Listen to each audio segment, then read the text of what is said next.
All right. Hello, everybody.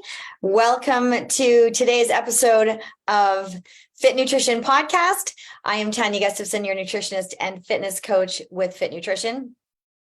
And so today we're going to talk about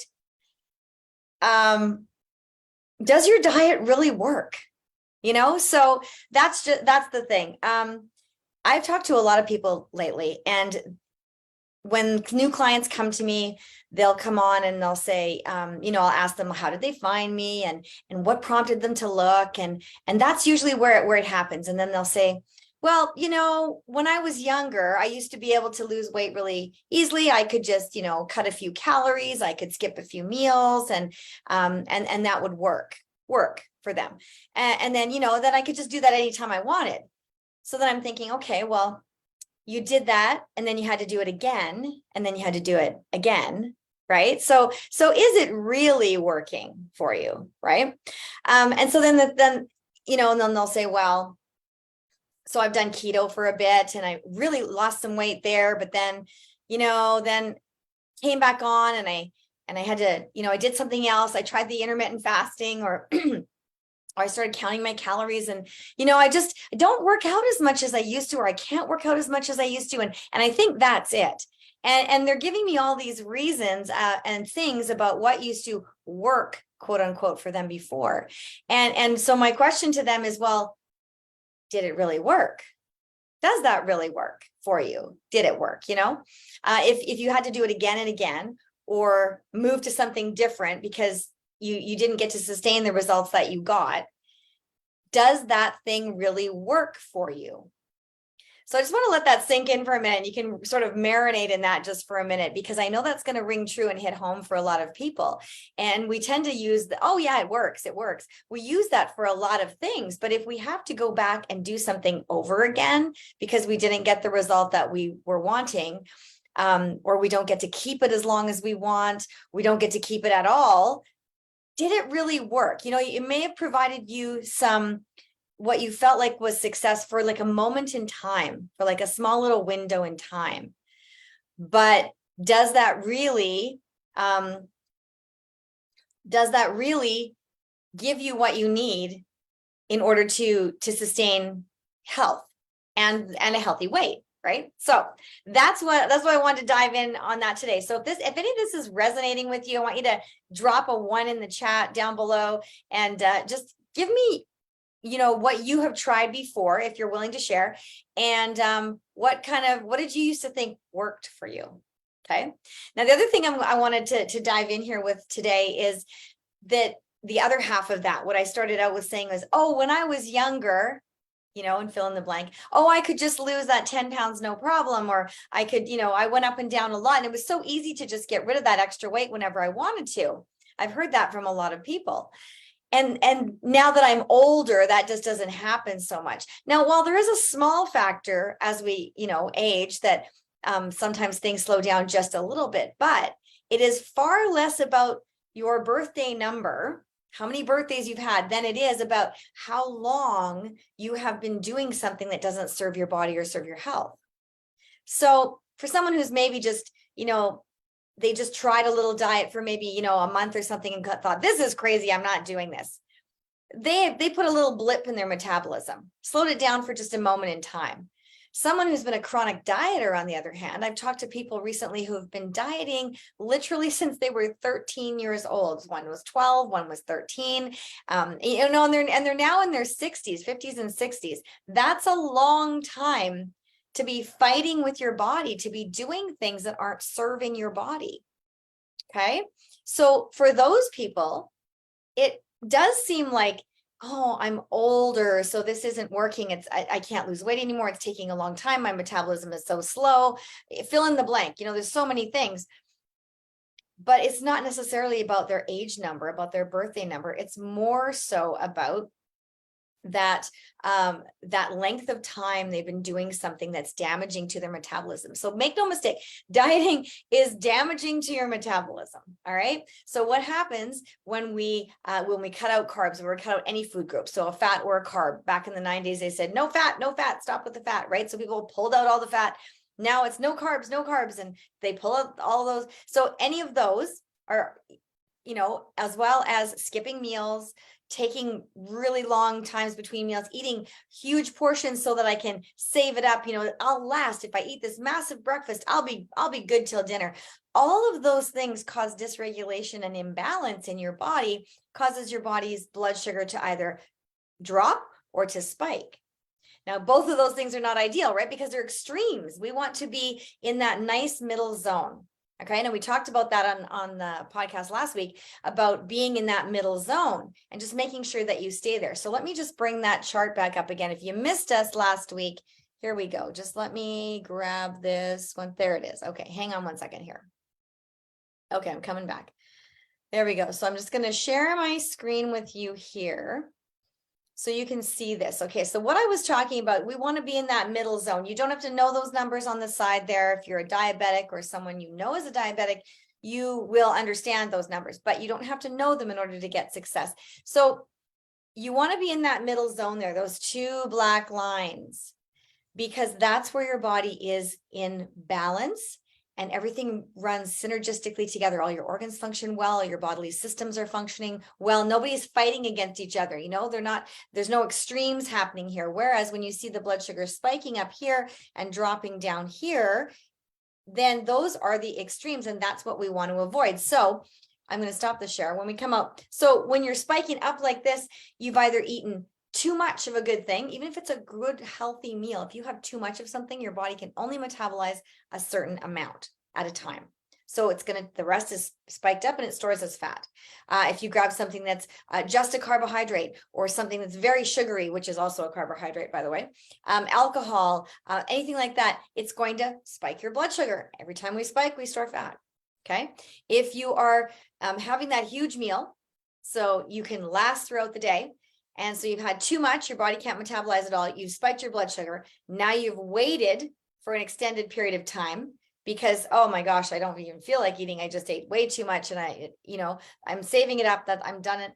Well, now after it processed and metabolized the amount of food that it can, it's spiked up, it's stored the extra.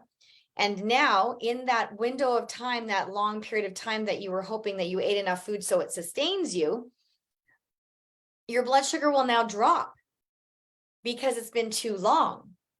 And so whenever your blood sugar drops, your body's burning muscle. The problem with that, aside from the obvious, we don't want to lose muscle as we get older, is that when you do put your body back into that zone, that middle zone there, and your body releases stored fat, take a look at what happens here. When it releases the stored fat, your muscle takes it up and burns it for energy. But if you've chipped away at that muscle, there's less there to burn up the fat, and your metabolism slowly comes down. It slows down. Okay. Then it's not working for you. Your body's working against you. All right. So I hope that's making sense with everyone. I hope that's resonating with you. If you're understanding that, if it's making sense, drop a 2 down below in the chat that if you're watching here in our group. So number one, diets don't work, right? They don't work. And why don't they work? Because they put us out of balance into dysregulation, which then can cause disease. Disease is like 2 words, dis-ease, right? We weren't meant to live in dis-ease. We were meant to live in balance and in ease and in synergy with all of our bodily functions and organs and systems together. So when we do things that put us out of that, it's a very uncomfortable ride. And I say ride because I like to compare our body to our car. Okay, so everyone pretty much has a car on their driveway, right? That's the vehicle that drives you around town, drives you, on your trips and everything. This, our lovely body here, is our vehicle that drives us through life. And so just like your car in the driveway, when you're out on the highway in the summertime on cruise control, it's a nice, smooth, comfortable ride, right? Like you're out there, it's a beautiful sunny day, it's awesome. And then, you're getting nice, when you're on cruise control, you're getting great gas mileage. It's a comfortable ride. You hit the nearest very big city at rush hour. It's downtown traffic. It's terrible. It's hot. It's nasty. It's people are honking. The traffic is not moving very well. It's stop, go, stop, go. It's very dysregulated and unorganized, and it feels that way, and it's not comfortable. In your body, that shows up in autoimmune disease, gut health issues, brain fog, lack of energy, poor sleep, weight gain, bloating, irritability, mood swings, depression, anxiety, all of these kinds of things can come because your body's out of balance. So the great thing is once you know that, and you know that what you've been doing has been tipping the scales in the wrong direction, slowing your metabolism down and putting you into that space of disease and dysregulation and all of that kind of stuff, then we can reverse that. Anything that you've done. And by the way, the diseases that come from the dysregulation are all called lifestyle diseases, right? There's diabetes, heart disease, high blood pressure, high cholesterol, cancer, Alzheimer's, all of these things. And there's way more, but that's just a handful. But all of these things are lifestyle diseases. They come on us because of things we've done or not done in our lifestyle. And for a lot of people, diets have been part of their lifestyle for a really, really long time. So I'm just saying this because you need to have some patience with yourself. Diets give you that instant quick fix gratification. I'm not ever going to say that you can't lose weight on a diet. You will lose weight on a diet, but will you be able to keep it for life, right? Our three things, you guys, if you've been following me for a while, you know the three things you got to ask yourself, right? Is this based in science? If you're going to try something new, is this based in science? There's a lot of science around keto intermittent fasting, but there's a ton around blood sugar stabilization. Does it make sense to you? Can you do it for life? If it doesn't, why would you start, right? So these are the questions you have to ask yourself. And the third, would you let a child do it? If you have a child, would you put your child on the same thing that you're doing? If the answer is no, then you probably shouldn't be doing it, because your body is the same as your child on the inside. It still takes in food and metabolizes it the same way. We're just a larger human. So we need to get back to that regulation of how we were born into this world. So we were born into this world. Think of babies. As soon as they wake up, they want to eat. They don't eat tons. They have a good feeding. And then they, every 3 to 4 hours, sometimes 2 hours, if they're having a growth spurt, they're going to eat again frequently throughout the day. Small meals. What are they eating? A balance of a protein, a fat, and a carb together. So yes, you need all those things. And those crazy diets that tell you to pull them out. Don't eat carbs, don't eat fat, only eat this, don't eat the blueberries, eat the bacon, all of those kinds of things. When you take those things out, those are nutrients that your body needs. We need fat for our brain health. We need fat to slow down our digestion and keep our metabolism fired up. We need the carbs for our energy. They're our energy source. Fruits and vegetables are awesome carbs. They're so full of so high in vitamins, minerals, and phytonutrients. Why would we want to eliminate the carbs? Now, some people, I'm just going to have a little side hustle or a side detour here. Some people are saying that, oh, those are carbs. Oh, I only call carbs, the bread, the pasta, the rice. And that's, I think, where there's a lot of confusion going on. Because when you're telling people to eliminate carbs, like a keto diet originally was to pull out all the carbs, all of them, including your fruits and vegetables, not just those processed and packaged items. Now, if that's what you're calling carbs and you say, I don't eat carbs, and you've only pulled out the processed and packaged and white items in your life, that's great. Those ones are okay to pull out because they don't really have very much nutrient value. Does that mean you should never eat a piece of bread again? No. Does that mean you should never have a cookie again? No. But pulling them out and having the fruits and vegetables most often is going to give you the best result, obviously, because they're higher in nutrient density, right? So all that to say, to come back, all right, so that when you're in your car, this car, your body, and you hit that dysregulation, you're that downtown traffic, it's like, oh my gosh, this is not comfortable. I don't want to be here. How do I get back on cruise control? You get back on cruise control by remembering to put your proteins, fats, and carbs together all the time, in the right portions, in the right frequencies, throughout the day, consistently. It's about being consistent. Our bodies love consistency. Our bodies love routine. Doesn't mean we can't be spontaneous once in a while, go out for dinner, have a treat, have a dessert, something like that. No.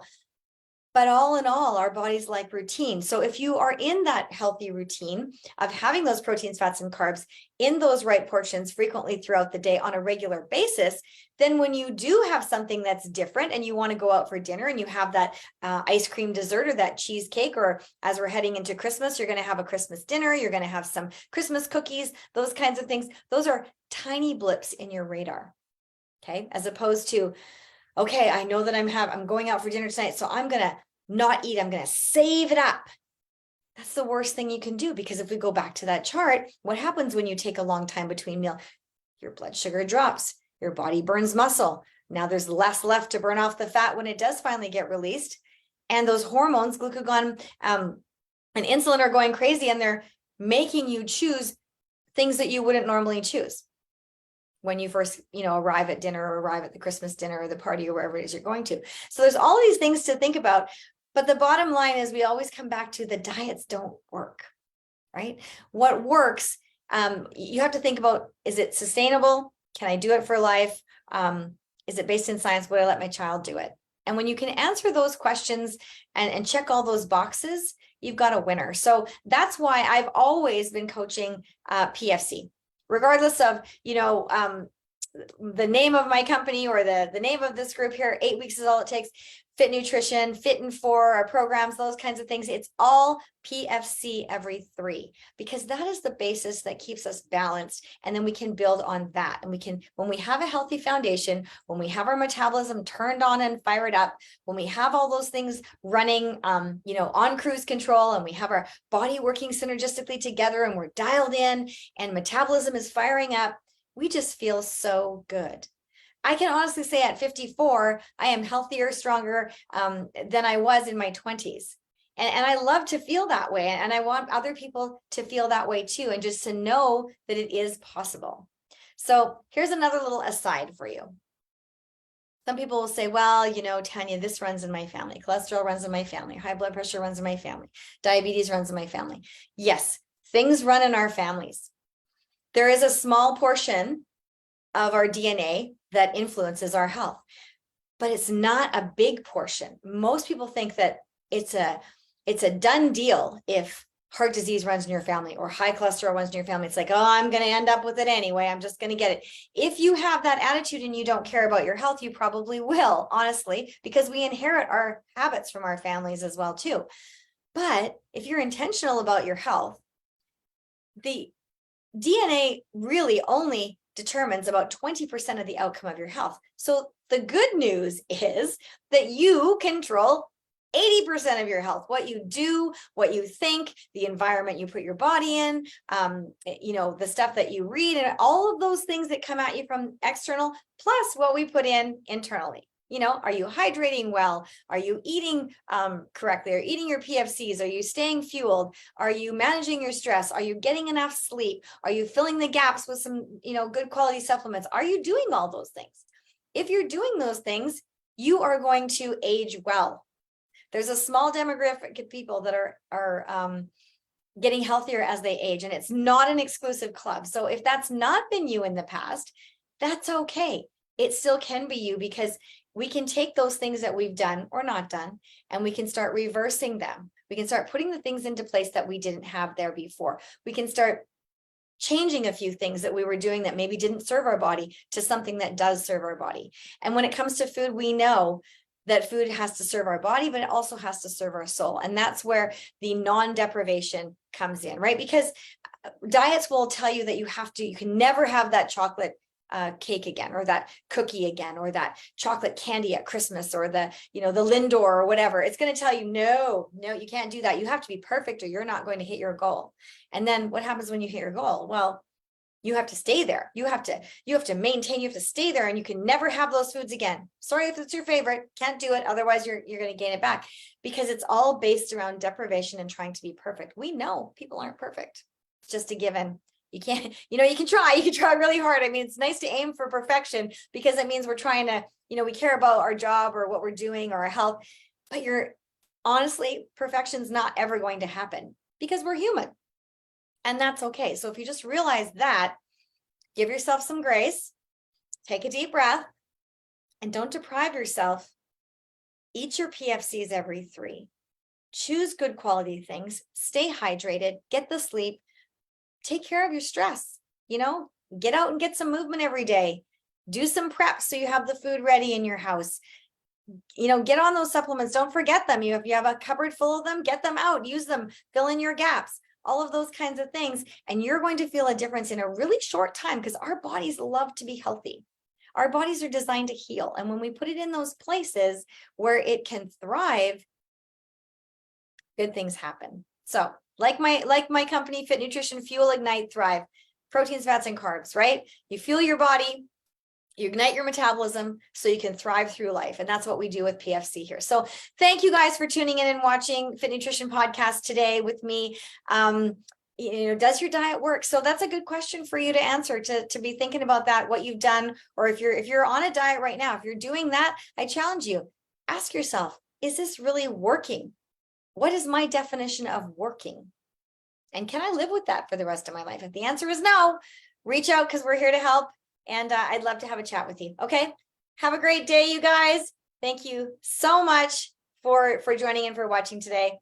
Tune back, come back next week, and we'll have another great time, another great little chat here with another topic of the day.